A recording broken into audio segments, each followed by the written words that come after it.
literally just painting on a little coat because I suspect it's going to take more than one. I want them to look quite sort of fluffy and cloudy, so I don't want the paint to be too flat and smooth. I've also got some pearlized white paint here. Not sure if that's going to go into focus or not.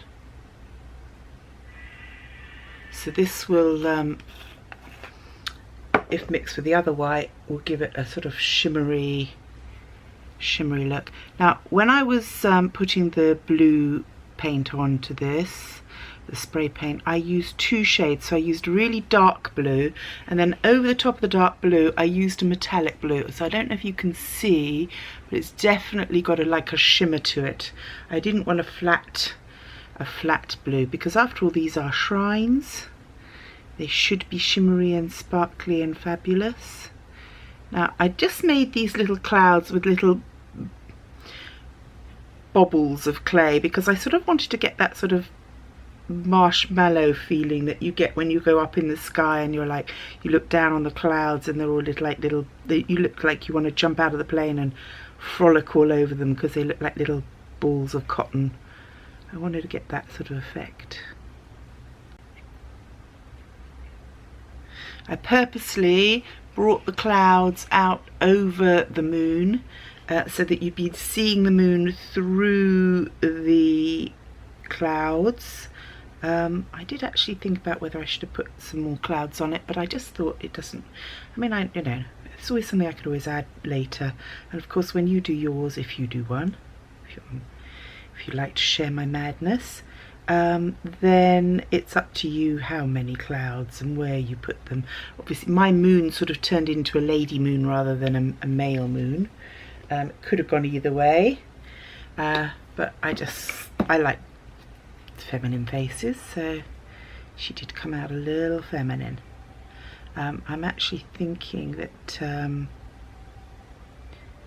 I should have actually put some of these little tiny stars in the background on the front as well, so I might do that. Those are the little tiny holographic stars that I put in around her. We'll let that dry, and as I said, we might well need to put another coat of white on there, just to make sure that it's nice and crisp and light. So we're going to let that dry. Now, once the clay that I've moulded the vase from to go on the top has dried, I'll probably paint that. It might be half gold, half silver, or gold and whitey sparkly. We'll see. I never quite know exactly what I'm going to do until I get there. I'll decide whether I'm going to put some of these little tiny stars in amongst here as well, and then we'll also decide what dangles I'm going to put. I originally, in my drawing that I did of this, I actually did it with beads and moons and stars and things like that, but without actually working out how I was going to do it, you know. But that's always the fun part.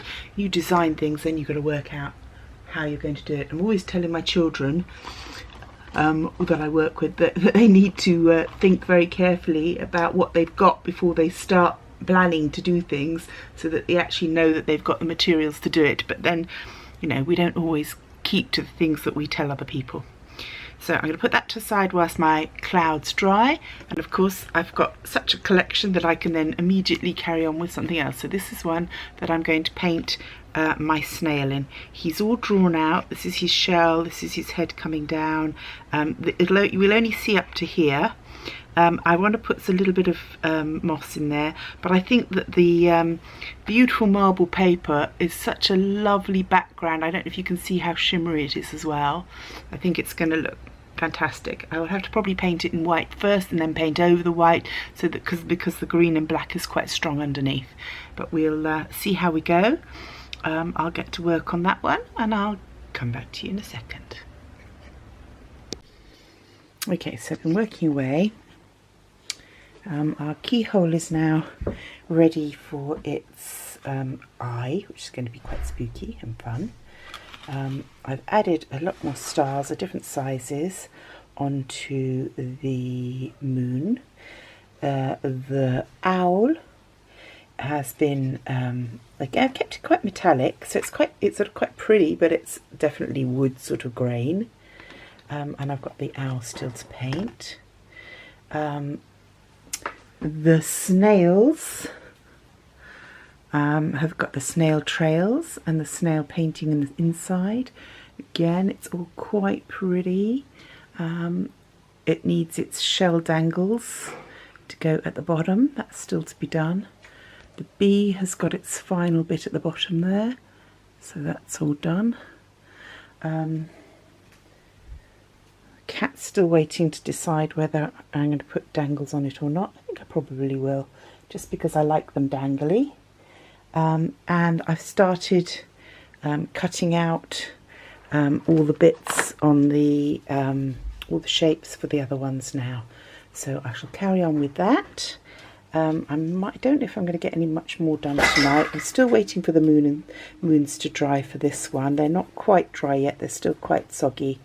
And this one I will flatten it out before I paint it. But yeah, quite pleased with the progress so far.